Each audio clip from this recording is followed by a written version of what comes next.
Hey guys, it's Nathan again, and because I had so much fun doing the first video blog, I decided to do a second one for my next blog post. And this next blog post is about the Tunnel of Oppression, which is an event that the university put on as part of Rethinking Race Week. And it was a very powerful event. It was a lot different than I expected it to be. So I'm just gonna go talk about it, talk about what impacted me, what surprised me, and stuff like that, and hope that you guys feel the same way about some of the stuff I do, and that it sparks you to think about some of the other ideas that's going on in the world, and it was brought up during Tunnel of Oppression. So when I was told I had to go to Tunnel of Oppression, my first thought was, oh, okay, it's another exhibit about racism and stuff like that. Stuff we hear about every day that we really get tired of hearing about, and stuff that we as just, normal college students feel like we can't make a difference for. I think what surprised me is how overwhelming it was.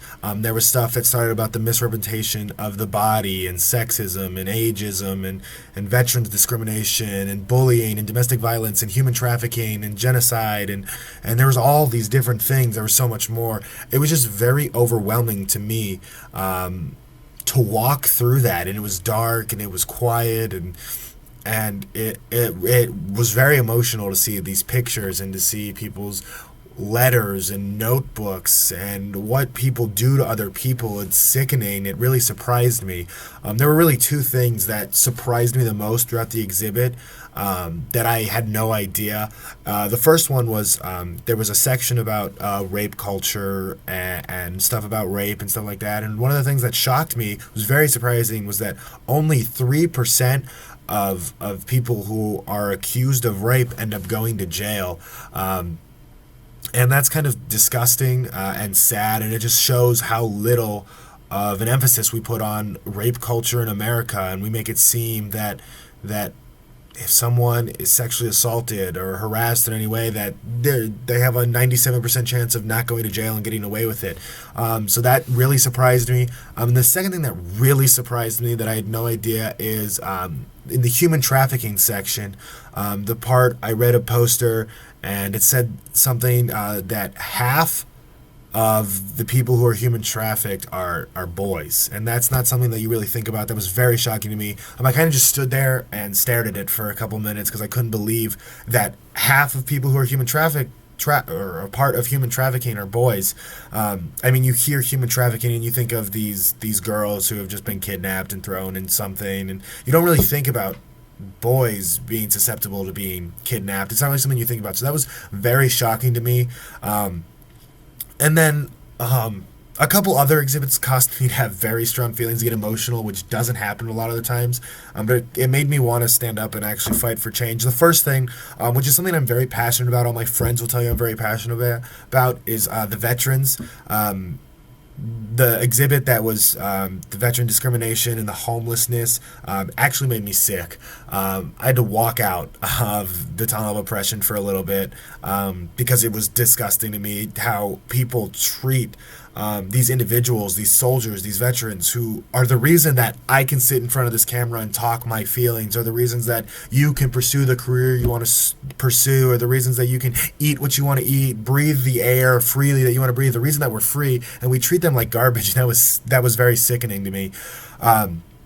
So that gave me really strong feelings. It got me really emotional. The next part that got me really emotional was the section on bullying. Bullying is something that I think nowadays almost every kid goes through, and it's kind of sad. It was something that I went through a lot as a kid. As I said in my first video, I wasn't always treated the same. People were always kind of rude to me, which is why I am like I am. So seeing all of these statistics and all of these people that have been bullied, and seeing how they were bullied and what they did to them, it was disgusting, and it made me feel that someone needs to speak up for them, and someone needs to do something for them, and we as people who are able bodies, who might not have had as much going on as those people do, need to stand up and fight for what's happening to these people who are helpless, who don't have anything for them. And then something that struck very strong feelings into me was the domestic violence section. And the part that got me very emotional and had very strong feelings was all the pictures that they had. It was sad, it was disgusting, and I mean, to me, in my mind, humans are put on this earth to treat other humans with kindness and do things for other humans and survive on themselves, but make sure that other people are able to survive. And to see those pictures of just what other people did to other people is it hurts in the heart. It hurts. I am getting like worked up and overwhelmed about it now, even though there's really nothing I can do just sitting here talking. But maybe one day, who knows, that will change. So those struck very strong feelings in me. The part of the exhibit that had the most impact on me was definitely the homeless veterans section. I've worked for organizations, and whenever I'm in charge of finding out where that money for donations is going, I always try to make sure it goes to wounded warriors. So there's some veterans organizations that, they give supplies to veterans who can't afford them. They build homeless shelters for them. So that definitely had the most impact on me. It was seeing that exhibit, because I've never really stood in front of an exhibit and just saw all the effect that these homeless vets have. So that impacted me the most. And as soon as I got back, I looked up ways to help homeless vets. And I mean, there are very few ways to donate to wounded warriors. Say thank you. I don't think saying thank you does enough to what they did for us. I don't think that's enough in any way. But one of the best ways is going to a shelter that deals with just with veterans and sitting down and talking to them and getting to know their story and knowing that someone's there for them, because that's how they end up where they are, homeless and discriminated against, is because they feel like no one's there for them. And so it's important that we take the opportunity to help someone else, because we are very fortunate to compare to what these vets went through in war. And they shouldn't have to go through a war at home as well. They did it for us abroad. They should not have to do it again here. So that definitely impacted me the most. And then the next part, I was asked to talk about, a part of the exhibit, and then a leader that has brought forth what they've done. Did they have a positive or negative impact? And I was going to do it on the veteran discrimination and the homeless vets. But I spent a lot of time Googling and researching and looking for somebody, a leader who stood up and fought for veterans' rights, and there's nobody. It was sad. It was disheartening. Maybe one day I can be the voice.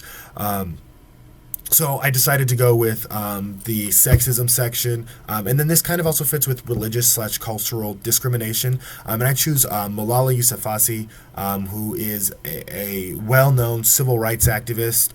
She's my age, which is crazy to think that someone my age has made such a difference already. She's known. She's a Pakistani girl who wanted an education, but lived where the Taliban ruled, and the Taliban thought that women should not receive an education. Malala Yousafzai continued to go to a school that her father built and was in charge of, and the Taliban came in one day and shot her in the head. But she's a fighter, so she fought through it. She ended up surviving that gunshot wound, and now is a spokeswoman for equal rights and for women to have ability to have an education no matter where they are in the world. She in 2014 she won the Nobel Peace Prize, so she's the youngest person ever to win the Nobel Peace Prize, and I think she had a really positive effect. I think she's created one of the best and most historic movements for equal rights among men and women, and for gender equality, and for women to receive an education across the world. I think she's the first person to actually make a successful movement. I think many other people have made movements, they just haven't been as successful or as well responded to as Malala, and I think it's just powerful because she is so young. She was shot in the head, and still with the fear of having her life ended by the Taliban or by these radical extremists in the Middle East, she still stands up and fights for what she believes in. I don't think there was any negative effect of that at all. I think she did the best she could do, and I think she positively affected change by we're starting to slowly see the shift from women earning less than men and women being looked to less as more equals. We're not there yet completely. In no way are we there completely. We still have a lot of work to do, and I want to be there to work for part of it, but I think she helped push that movement along a little bit more. I don't think she had any negative change at all. Now, for me, what would I do differently as a leader to make positive change in the area? I think I would make a connection with the people I'm talking to. I mean, you see a lot of politicians stand up there and say, I'll do this, I'll do that, I'll fight for these people, I'll fight for those people, but they don't really mean it. They're just doing it to get votes. I think in order to make change and be a leader who affects change in this world and stands up and fights for the people who cannot speak for themselves and speaks for those people, I think you need to get to know the person that you're talking to, and the issues they have with people of a different race, or the issues they have with veterans, or the issues they have with bullying and domestic violence, and making that connection, getting to know them, and then connecting the cause that you're fighting for to their life and actually impacting a difference. I think that's how I would do something different in order to affect change in these areas.